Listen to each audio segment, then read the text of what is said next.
Hello geospatial enthusiasts, welcome to GeoBytes. I'm your host Bhanu. I will bring you the latest developments from projects, products, policies and businesses from the geospatial industry across the world. But first, let's take a look at the top story close home.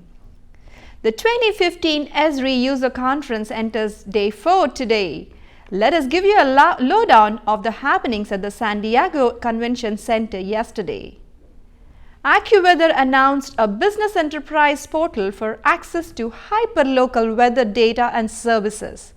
The commercial weather portal will provide a customizable interface for clients to merge GIS integrated weather components for superior access to business intelligence in decision making. On Wednesday, AccuWeather founder, president and chairman Dr. Yoel N. Meyers presented the Weather Track keynote where he highlighted the transformational changes driven by big data. He also discussed the challenges and opportunities of big data and gave examples of how enterprises are integrating multiple sources of weather data to create customized data outputs. The startup zone was also buzzing with activity on day 3. Some of the companies that caught our eye include Emergency Response Service ASPRS, which tracks traveling workers and informs their employers and loved ones when they reach their destinations. Let us show you how ASPRS works. ASPRS is simple and brilliant. It's like a virtual buddy that jumps into action when things go wrong. You can set checkpoints the way you want, and if something goes wrong, ASPRS will alert your contacts with the needed information to get you safe. So now you can stop worrying and start living. ASPRS, we've got your back. Pufferfish technology that can convert a flat 2D map into an animated 3D movie was also pretty cool. Here's software manager Jay Bradley telling you more about his company and the product. How did the name Pufferfish come about? Our first product was actually an inflatable sphere using a ripstop nylon, so it was actually inflated from the inside, hence the analogy with pufferfish. Now we make hard acrylic spheres. We still use the inflatable ones up to about 12 feet in diameter. We make engaging applications and user experiences around those visualizations. Tell me a little bit about some new developments that you guys are really excited about. So hopefully in this coming year we'll be doing more and more work with ArcGIS, which is going to open a very significant market for us. We also have a 3D sphere, which is really, it's called a mock volumetric display, which allows us to render 3D scenes with the correct perspective for the viewer. So the 3D scene appears to hover in front of the user, and the user can walk around it and view it from. Also on Wednesday, SAP announced that it is offering new capabilities to turbocharge spatial intelligence by simplifying, accelerating and geo-enabling access to enterprise data. The SAP HANA platform can help break the silos between enterprise and GIS systems, enabling companies get more value from corporate data and uncover trends and patterns in a visually intuitive manner. IT and geospatial solutions provider Avignon was seen handing out coupons for its new metrics extension to ArcGIS for server at the conference. 10 customers who activate the permanent metrics extension license with the coupon code will receive it for free. All others using the coupon will receive a 50% discount if the permanent license is activated by end of August. If you wish to grab a discount coupon, swing by their booth today. Wednesday evening played host to Esri's GeoDev meetup in San Diego. Seasoned GIS professionals as well as those new to geospatial development came together for a social gathering to discuss the latest in mapping, geotechnology and geoservices. They also discussed web and mobile mapping apps, cloud solutions, map data and all that is related to solving real-world geo problems. Another development that came forth on Wednesday is that Esri is joining the Global Partnership for Sustainable Development Data. This is organized by the Sustainable Development Solutions Network (SDSN). This partnership with SDSN, the World Bank, the United Nations, the One Campaign, the Bill and Melinda Gates Foundation, and the Center for International Earth Science Information Network will provide financial, political, and technical support for data creation to support the Sustainable Development Goals. Esri will provide ArcGIS platform to enable least developed countries have access to geo-enabled information management framework. GeoBuiz has been continuously giving you the lowdown on Nokia's Here Maps sell-off deal. And now we are hearing that Germany's premium car makers are close to clinching the deal for it between $2.74 billion to $3.29 billion. The deal will be signed by the end of July. Sources are also claiming that only one detail needs to be straightened out now. Who will own the patents which help self-driving cars talk to mobile networks? The car makers want absolute ownership of all important patents owned by Nokia related to mapping. However, the Finnish company is seeking to keep control of some patents like how mobile devices connect to networks. However, the sale of Here Maps to the luxury automakers may be a loss for larger geospatial and location markets as the industry ecosystem needs content players like Here. Let's hope that Here is not reduced to being a captive plant in the hands of the German consortium. Also from the world of mapping, reports are coming in that German auto supplier Bosch and Dutch digital mapping company Topcon will be working together to develop high-definition digital maps needed for self-driving cars. The new maps will contain a localization layer and a planning layer for cars to calculate their position on a road. Bosch will provide technology to make Topcon's digital maps more accurate and better able to incorporate data produced by a vehicle system. Jan-Martin de Vries, Topcon's Vice President of Automotive Operations, says the company wants to have new high-precision maps for automated driving for all freeways in Germany by the end of this year. Considering that Bosch knows the car and Topcon knows the road, this should be a solid partnership.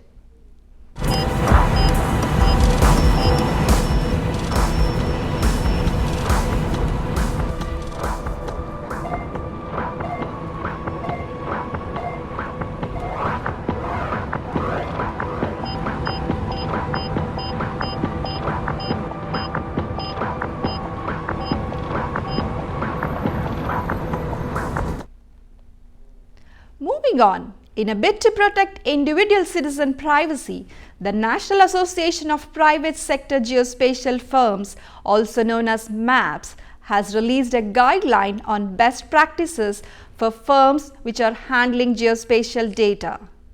The guideline was developed in response to a report by the Federal Trade Commission seeking to protect the privacy of individual citizens' sensitive data, including precise geolocation data, including an address, for example. The MAPS guideline lends assistance to firms when deciding whether individual consent for collection of geospatial data should be obtained and when it is not needed to protect privacy. In another development, Apple and IBM are collaborating to develop mobile apps for enterprises. The apps will make use of predictive analytics and iBeacons. Let's take the example of Travel Track app, which gives business travelers their itinerary. The app, which runs on iPhone and Apple Watch, will provide time and location-based push notifications on items like meeting times and when a flight starts boarding. Another app called Safe Site lets people at job sites report unsafe working conditions. The app uses iBeacons to notify workers when they are approaching a reported work site hazard. In total, the partnership has yielded 10 new apps which will come out in December this year. Moving on, the city of Spring Hill in Tennessee is using a mobile mapping truck to help determine true cost estimates and right-of-way restrictions for the widening of US Highway 31, which is the busiest road in the city. City officials anticipate the work will be the most accurate and thorough land survey Spring Hill has ever seen. The project is expected to cost around $43,000 and will be completed by surveying, mapping and engineering firms Weiser and EMC. The mapping truck will take photos of every segment of the road and related right-of-ways and piece them together much like the Google Maps Street View car. LiDAR technology will be used to measure distances. Colorado-based workflow management solution company BuilderMT has introduced a new estimating capability through its integration with CG Visions. Using CG Vision's BIM pipeline, BuilderMT users can now move design and option data from CAD and BIM systems directly into BuilderMT estimating even for home plans heavily customized in the options process. Builders can work entirely in digital design environments through design programs like eTakeoff, Plan Swift, Vision REZ, Revit, AutoCAD and Vertex, saving time. BuilderMT's president Tom Gibbs says that advances in CAD and BIM integration have taken great strides towards making the design process, the option selection process and the purchasing process all one seamlessly integrated system.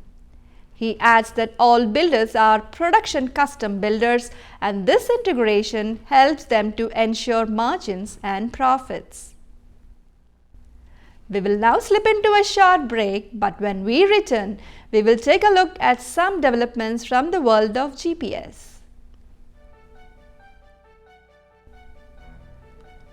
Once again, Trimble is leading the way in positioning technology with the new Trimble R8S GNSS receiver. An entirely new way to look at receiver possibilities. Simply choose the configuration and features you require today.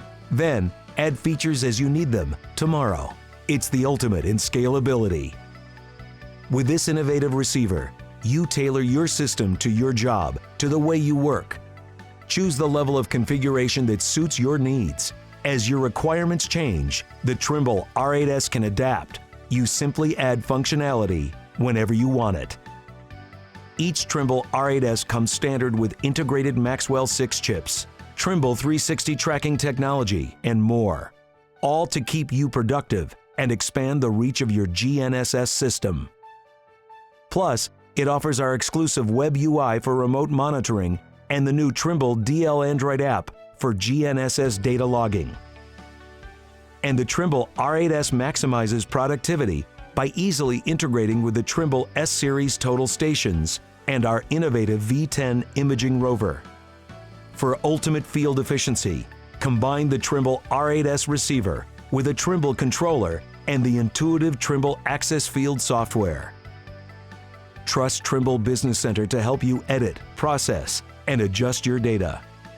It's the kind of solution you have come to expect from Trimble.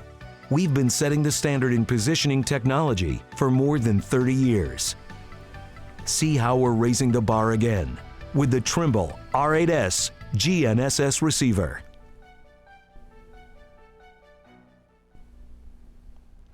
Welcome back. A study conducted at Northwestern University's Feinberg School of Medicine in Chicago has revealed that your smartphone can detect if you are depressed. How is it possible, you may wonder? Well, it can do that by using sensor data to track the number of minutes you use the phone and your daily geographical locations. Researchers say that spending most of your time at home or in fewer locations, which can be measured by GPS tracking, is linked to depression. The study analyzed the GPS locations and phone usage for 28 individuals over 2 weeks. The sensor tracked GPS locations every 5 minutes. After that, algorithms were developed using the GPS and phone usage data, and results were correlated with the subject's depression test results. The study claims an 87% accuracy rate. Rumors about Samsung's upcoming smartwatch have been creating a buzz for quite some time now. But now, sources are suggesting that the watch will be packed with an onboard GPS and will be called Gear A. We all know what this means. The device will be able to track the wearer's location without the need for a smartphone. An onboard GPS chip gives the Samsung watch a clear edge over the Apple Watch. Right now, using location services is a tad too slow on Apple's wearable device. Loading up maps also takes a long time. Samsung's Gear A should be able to load maps quickly, but it should be noted that Gear A would be Samsung's 7th smartwatch, and none of its watches have been able to get the customers excited yet. In another GPS-related development, the North Dakota Historical Society, a society group responsible for preserving the state's culture, is looking for a GPS. To show how technology is changing life in North Dakota, the group has developed a list of preferred donations that will fill the generation gaps in its current collection. The society wants a GPS in the agriculture items category because modern-day farmers use them in their fields.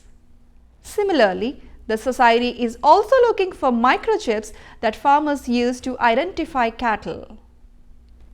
Earlier this month, Domino's Pizzas rolled out its GPS driver tracker services across Australia and New Zealand.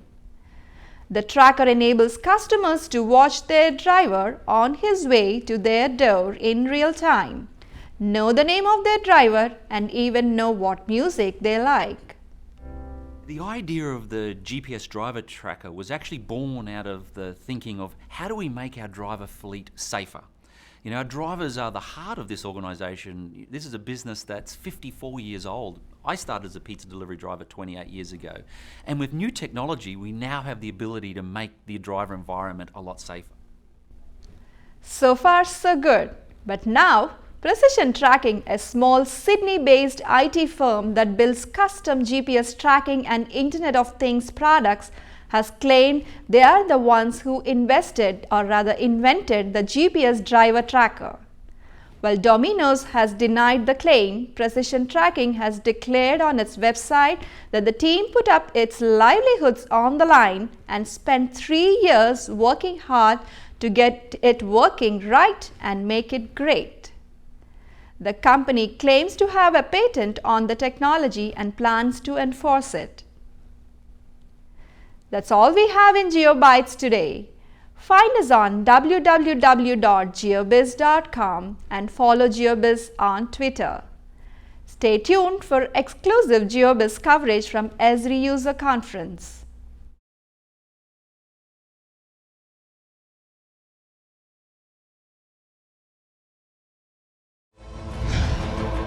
Geospatial industry is evolving with time, adding newer dimensions, converging with other technologies, and expanding across verticals.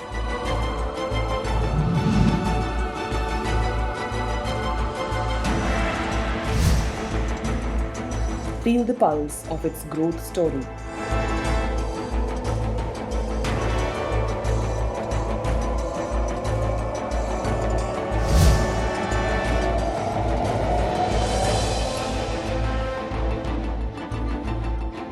Catch the technology innovators, system integrators, business drivers, and policymakers share their knowledge, experiences, and ideas at GeoBuiz Leaders Summit.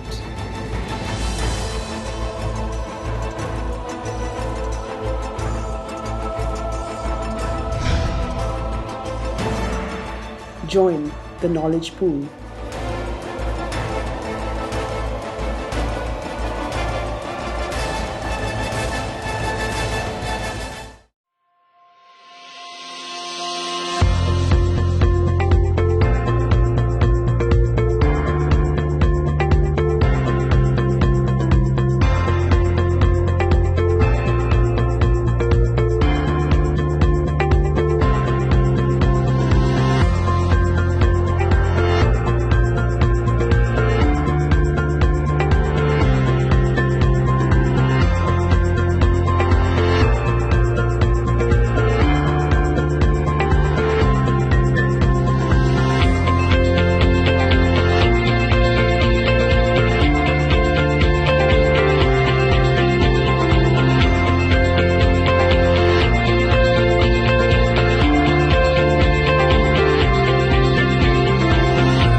Today we are covering up some innovative products again, right from real estate to traffic management to interactive globes. Please have a look. So here at TLC Engine, what we do is we'll show you what the affordability of every single home out there in the MLS is. And what this is showing you is the drive time for a specific location. So find me a 4-bedroom, 2-bath house that costs between $3,000 and $3,500 a month. That's 20 minutes away from this location, and we have a couple with no kids. So this is actually showing you all of the homes that meet that criteria based on that range. What we'll do is that we'll show you all of the hidden costs of home ownership beyond the mortgage itself. So we're actually using predictive analytics to do what your homeowner's insurance is and different mortgage rates for different mortgage types. And we can even change your percentage down payment, and you'll see that the TLC will actually go up in terms of this products. And we then show you all the hidden costs beyond this. So your commuting costs, utilities, entertainment. So you can see here almost a $700 difference in cost analysis between the mortgage payment and the TLC. And by customizing, you can put in your actual net income, your debt, and then your work address, even your car type.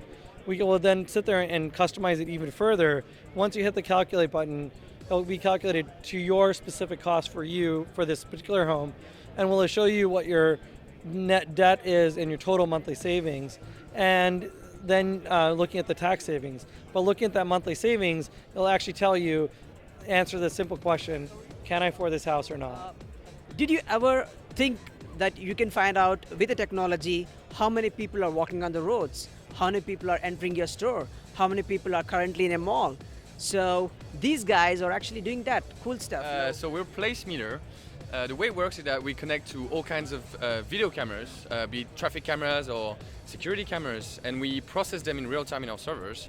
And we have algorithms that you can see on this video that detects moving objects, and we can classify them as pedestrian, vehicles, or bicycles. And we deliver all this data on a web dashboard in real time. You can also see here, so that's an overlaid, that's happening in real time in Philadelphia in the park. All the red dots that you see moving on the video are actual people that are measured in real time. We're very, very flexible on the kind of stuff that we can measure. We have 12 classes of vehicles that we can measure. We also give you the directions of traffic, so we can give you the direction of the flow of pedestrian, of bicycles. And yeah, that's about it. We're also developing a small sensor that's going to be available in September. So the difference with the current system is that it's not streaming the video to our servers. All the processing is done locally. There's a Raspberry Pi inside. So it just streams the data back to our server. You just plug into a power, stick it on the window, and it just works. And it's available for pre-order. And yeah, it will ship in September. I came across this sci-fi device. I don't know what it is. And Jeff, you need to tell me what it is and what you guys do with this sci-fi device. What we have here is a digital spherical projection. So truly interactive, truly multi-touch.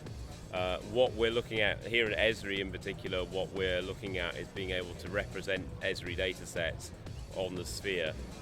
Esri themselves have described this as the most natural platform to put global data sets. It makes complete sense, of course it does. But of course what we can also do is not just look at the data set, but start to zoom in and actually interrogate those data sets a lot further, really. So our big breakthrough customer was Coldplay. Coldplay took 7 very large spheres on tour with them. But what we knew right from the start was that a globe is a very compelling interface. It's a very compelling medium. And we talk about it as a digital campfire because it's exactly that. People are very compelled by what is a very natural object. A sphere is a very natural object. Think of it as the crystal ball. People have always been fascinated by it as a shape, and they really react and respond to it extremely well. And you can tell stories very well by using a sphere. We also had the Special Achievement in GIS Awards today, presented at the ESRIUZ 2015. Here are more details into the event. It's my pleasure once again to welcome all of you here to a very special session of the Users Conference, the SAG Awards. And it is a special day. So your work is not only important as individuals, but collectively it adds up to many things. It gives me the sense that we actually have a shot at turning it around. I mean, we're facing some pretty difficult challenges globally, and I mentioned those on Monday. And you get overwhelmed by it all, but all you have to do is read through the kind of efforts that you've done, each of you as individuals and your agencies, and it can tell a story that we could actually create a more sustainable future, whether it's in geodesign or whether it's in driving efficiency or making better decisions. You actually represent for me the hope and the sense that we can actually pull this off. As I mentioned on Monday, getting an award like this, of course, can make you feel special, and I want to do that. But at the same time, it carries a responsibility. And the responsibility is basically this, that you share your best practices with others so they don't have to reinvent some of the difficulty. And sharing the best practices isn't always, I'm successful, sometimes I really screwed up, is better. So sharing your successes and sharing your failures, even though it sometimes is not so comfortable, is important. Let me close by thanking all of you, and on behalf of my colleagues and Esri here, congratulations once again to all of the winners.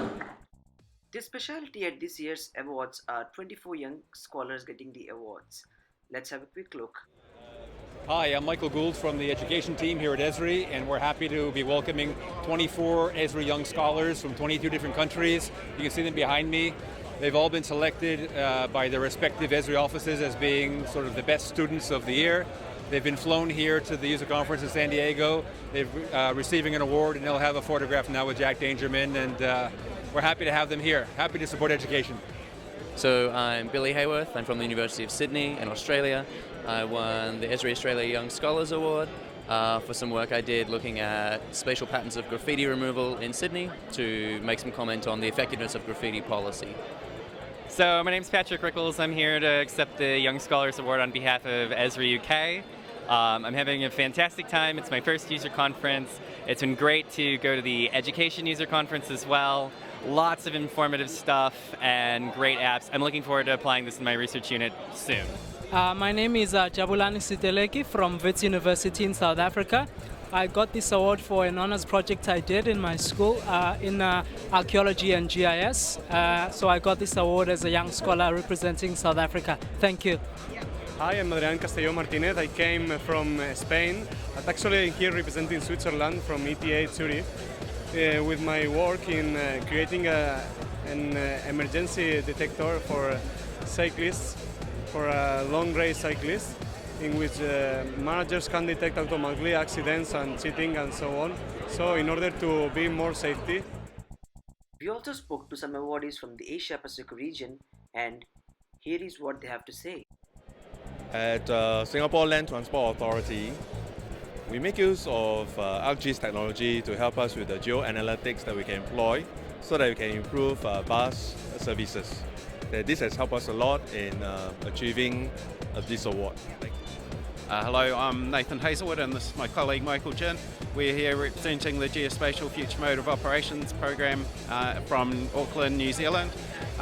We're working for Auckland Council, merging 8 former councils into one new council organisation and merging all of their GIS systems from the legacy councils into one system. It's one of the largest GIS projects to ever taken place in New Zealand, and we've successfully completed. Yep, we've won this Special Achievement in GIS Award on behalf of New Zealand Urban Search and Rescue, who were credited with the United Nations earlier this year. Part of the solution delivery was using Esri technology to support in-field data capture and data collection and distribution throughout emergency management agencies.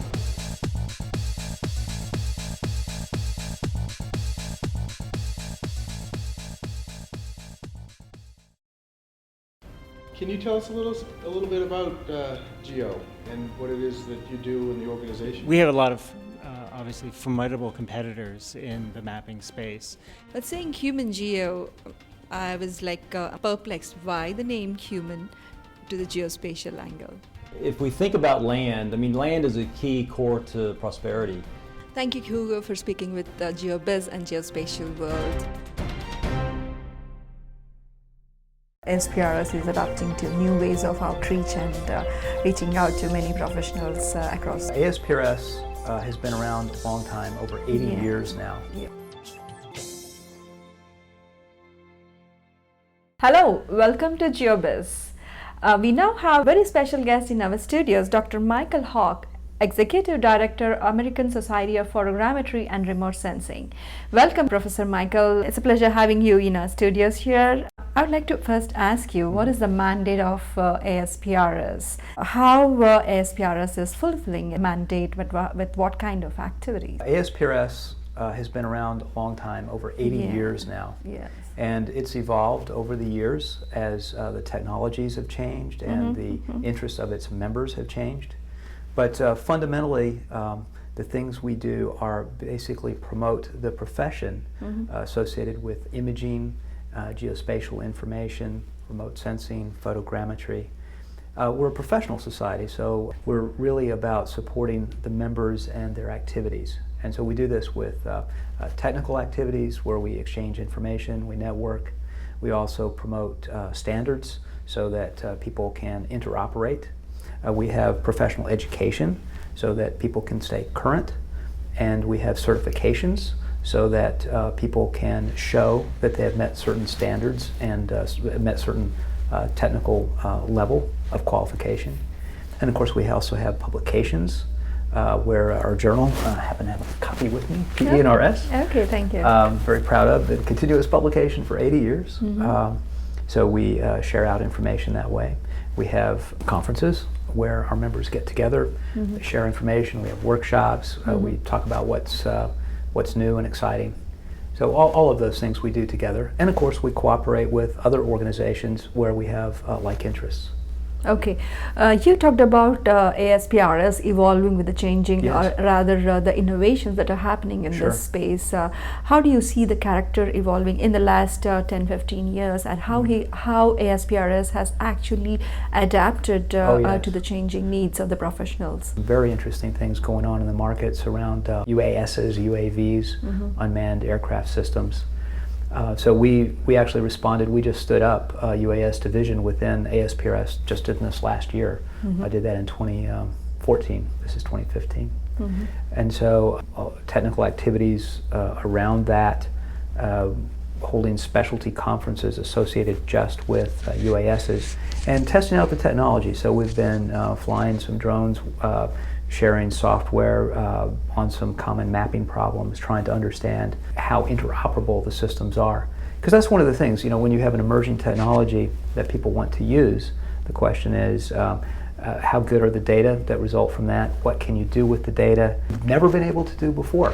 You know, whole new possibilities, as well as how do we do things more quickly and also less expensively than we used to do before. So that's one area. In the past, ASPRS responded to the geospatial revolution with GIS as embracing that and formed a GIS division. More recently than that, LiDAR became a big focus within our community. So these shifts, they happen pretty much continuously. What kind of professional development is ASPRS offering to its membership? Yeah, we have members on the spectrum from people who have been in the industry for 40, 50, 60 years. I mean, we are have those individuals or organizations? Yes, well, so we have two kinds of members. We have individual members and organizational members. And in both cases, they represent roughly a third academic, roughly a third government, and roughly a third commercial companies. And in terms of the demographics of those, they're both men and women, and most are in the United States, but many are international as well, and we're also the U.S. member of ISPRS. And then in terms of the age spectrum, which is important when you think about professional development, our members, many of them are very, very senior in their careers, and then others are student members, so we have many student chapters, and then we've got the spectrum in between. But to a large degree, we've got a big bump in the senior members and a big bump in the newer, younger members, and less so kind of in between. So the challenges in professional development there are keeping the older members, more experienced members, current on the latest technologies, and at the same time imparting to the newer, younger members an understanding of the industry and the way the markets work so that they can be effective in their career development. And so in that regard, we have the community groups, the Young Professionals group, and also the Student Advisory Council, which are working to guide us in helping the organization respond to the needs of these newer, younger members. We also, of course, can take advantage of the older members and their vast experience to provide training, technical training for all of our members, and then also to help provide some career guidance. So we have an active peer program where we'll match more experienced member with a less experienced member and help guide them in their career. But this is an area of increasing interest for ASPRS that we're developing more and more. We'll see more out of ASPRS in the next couple years in that regard, specifically career development. We're also partnering with other organizations in educational initiatives around STEM education. In particular, we did a very recent proposal, very excited about partnering with America View and USGIF and Geotech Center in that. How unique in this scenario ASPRS is becoming to connect and create value to the professionals in this country? Well, so the way we're adapting, of course, we have our traditional print media, but we also have put the journal online, and that's an increasing part of our subscription base is the online subscriptions. More and more of the kind of education that we do is online, so we do online workshops, and we do our GeoByte webinars where we cooperate with some other societies and provide those as free education for our members. And the latest, greatest in, say, pick a topic. And so we do those every month. We also are doing some work on our website, accessible according to what your interests are. And then we're working on our member database management system to facilitate various social media. So we're currently active in the social media, but they're not as integrated within how we do our business as they will be within, say, 6 months. How is your regular annual conferences able to cater to the people and where they are, and how to, or rather, how you bring them about in places and create more awareness about this? So that's a really challenging problem for us because the competition for conferences is greater than it's ever been. So just as the importance of geospatial technologies has grown worldwide, also the competition in the space has grown worldwide. So our strategy there is to stick with our core value propositions, the technical areas that we know very well. Companies that sell products or services to other companies, they require technology and knowledge, know-how, and workforce. And that really comes out of the academic world. And so the customers for the academics really are the commercial and government folks who hire the people that they graduate or consume the research that they produce. So everybody has customers. You talked about it being an ecosystem, and another aspect of the ecosystem you said is the policy governance sector. So is ASPRS also working closely with governments to evolve the right kind of policies that are in pace or in sync with the latest developments in technologies? Many of our members do work in government, and like we talked about, that integration and cooperation that occurs among the government members and the academic members and the commercial members, a lot of that exchange takes place, we say, organically. In other words, it's not a push, but it's an organic interaction. And of course, our opinion is sought often on matters, and so suppose that Congress is looking to change the definition of some geospatial term or something like that. So they will ask for public comment, and very often our members will respond to that. I also see that ASPRS is a member of Coalition of Geospatial Organizations. COGO, I would like to understand what is the role ASPRS plays in COGO. COGO does lobby the government to some degree, and most recently was involved in the report card on the nation's infrastructure. COGO is an organization that has numerous organizations that are members of it. It's a volunteer organization. It does lobby the government. We don't really push an agenda through COGO, but in order for something to come out of COGO, it has to be unanimously agreed to. And sometimes we don't necessarily agree with all the things that want to do, but through a process of compromise and discussion, we can adjust the recommendations that COGO might make. And so I think a good example of that exactly is the report card on the nation's infrastructure, on the geospatial infrastructure, where you have to really look beyond the grades and look into the reasons why that are part of that report. And that report can be found on our ASPRS.org website, as well as other websites. But if you look more deeply, you can see in there that there are ideas about how we can improve. So it's one thing to criticize, it's another to provide constructive criticism that can be used to improve the situation. And so that's really where a lot of the ASPRS effort went, is into trying to explain the reasons why things are the way they are and also how they can be different. ASPRS outreach towards international organizations, and is ASPRS also actively involved in promoting these mapping technologies worldwide? Yes, I do understand it's a member of ISPRS, Right. And apart from that, is ASPRS also involved in several international activities as well? Not so much independent of ISPRS, because again, ISPRS is a congress of similar organizations from throughout the world, and so in the United States we do our part of that, and then of course we invite our international colleagues to join us. So in Denver last fall we had a joint meeting with one of the ISPRS commissions, so we had visitors from all over, and then at most recent our annual meeting we had a special session around pattern recognition in conjunction with ISPRS. And of course we'll be participating next year in the ISPRS Congress in Prague, and we do offer one of the very prestigious medals through ISPRS. So right now we have a lot to do here at home, and so we make our contribution to the international organization, but right now we have a lot of work. What are new initiatives coming from ASPRS moving forward? Yeah, we have a lot. So we just rolled out the positional accuracy standards, and those are a major update.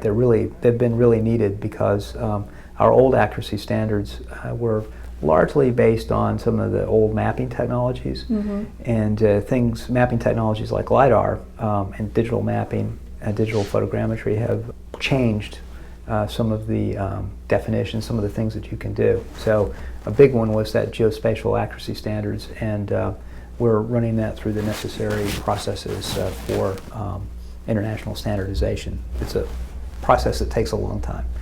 You're working closely with OGC on this? So OGC, we have a new relationship with OGC, and we're a member of Insights, so that's our path through ANSI and ISO, and so OGC is a new opportunity for us that we just opened up very recently. I'm quite excited about that. The next piece of the positional accuracy standard, though, is the procurement guidelines. So if you're looking to procure geospatial information, geospatial data, mapping, whatever, what are your best practices that go with that? And so we've gone through our process of developing those, approved them. We'll be rolling those out this summer. So that's another initiative. As I mentioned in UASs, we have an initiative. We're doing new UAS certifications. We've just done the work to put out our new LiDAR certifications. So practitioners who want to do LiDAR and want to show that they can meet a certain standard, they'll be able to take advantage of that. We also have some new publishing projects underway. So there's a lot going on. Okay, that's fantastic. I think ASPRS is moving in sync with the technology developments and creating a lot of flexibility and feasibility for professionals to work in this domain. And I wish you all the very best in all the endeavors moving forward. Thank you so much. You.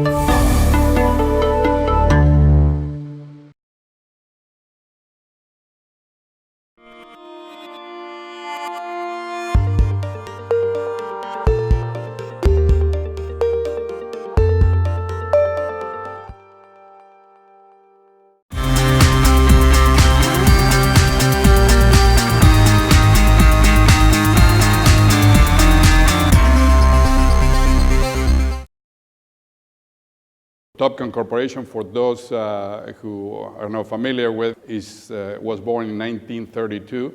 It's a Japanese corporation that is part of the Toshiba Group. And my particular business is headquarters in California. And we are focusing on the geopositioning for agricultural, machine control, and related industries. Let me start by referring to the major problem that we are trying to resolve in different areas with different technologies. The core problem that we are trying to address today is this mega trend on the increase of the population. We all know this is a wide audience.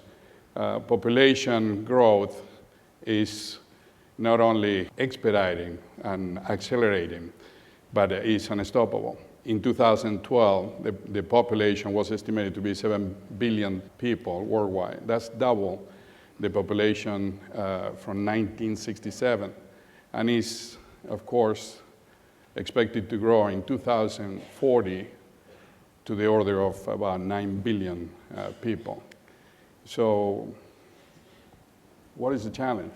What that problem creates? This is the global population growth creates a series of impact into the infrastructure and pretty much in every one of the aspects of this related population. That means we need to feed them, we need to be able to provide the infrastructure and the systems that they all are going to require to be able to live their lives. So again, in Topcon, we are focusing on the agricultural markets specifically, and the construction, as I mentioned. And these are the two manufacturing industries that are still the least automatic ones out there. Large industries that we see as a production line. And part of our work is try to be able to create new systems and new solutions to be able to make those industries more efficient. Construction shaping the world, large, again, side by side with the agricultural businesses. The need that we have is tremendous. The gap between what can be done in the year 2030, the estimates are that the gap in the construction industry will be in the order of $24 trillion. That means the capacity that we have today needs to be increased up to the capacity of the 2030. If we project what we have today until that time, there still will be a gap of $24 trillion that need to be somehow overcome. As the speakers before me mentioned, technology, data management, information will be part of the tools that we are going to use. Same thing happened in agricultural. The gap in agriculture is increasing and will continue. There is no more land to be made. The arable land is pretty much what it is. The increased technology will increase somehow the availability, but ultimately productivity is the key. We always use this reference in 1950. A farmer in the US used to produce food for 6 people. Today, they produce food for about 200 people. By the year 2030, they will need to produce food for about 600 with the same land. So how do we deal with that? What do we have ongoing for us to be able to resolve that problem? How do we bridge those gaps in both agricultural and the construction industry? So one of the things that we have is technology, of course, to be able to bridge that. And the convergence of these technologies are really what's going to give us the tool to be able to move forward. That means communication, that means data management, that data infrastructure that other speakers also referred to. All of those will end up in what we call the democratization of the positioning technology and the geo-reference data. So all of those are part of that. The convergence of those technologies will allow us to extend the use of this positioning technology to other aspects of the different industry that will benefit in trying to resolve this gap existing due to the population growth. I want to refer to one example. I'm going to show a short video about a couple of minutes. And this is something that we call internally the continuous representation of reality. This is an internal name that we use in Topcon to express the capture and management of data in continuous form, continuous in space and continuous in time. While this is referred in this particular case to an existing building, we use this type of technology for, again, agricultural and machine control areas and construction to be able to produce faster and produce high quotas, specifically in those two industries. So just to close, I'd like to pose 2 comments about the challenges that we are facing as we move forward. The first one is for the technologies, right?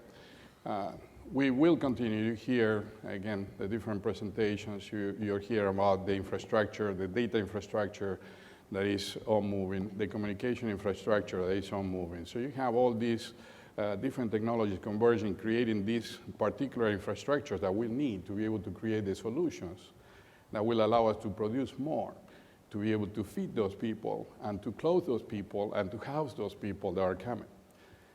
Now, in addition to this technologies challenge, which, while very complex, of course, is ongoing and will be resolved, the challenge for the global community remains on the aspect that I'm mentioning here, the educational aspect, the political and the legal aspect of all this technology. We still have a huge challenge in front of us trying to be able to adapt all these political infrastructures, education infrastructure, and legal infrastructure to allow us to use this data, capture that data, and help us in producing more for the benefit of humanity. Thank you very much.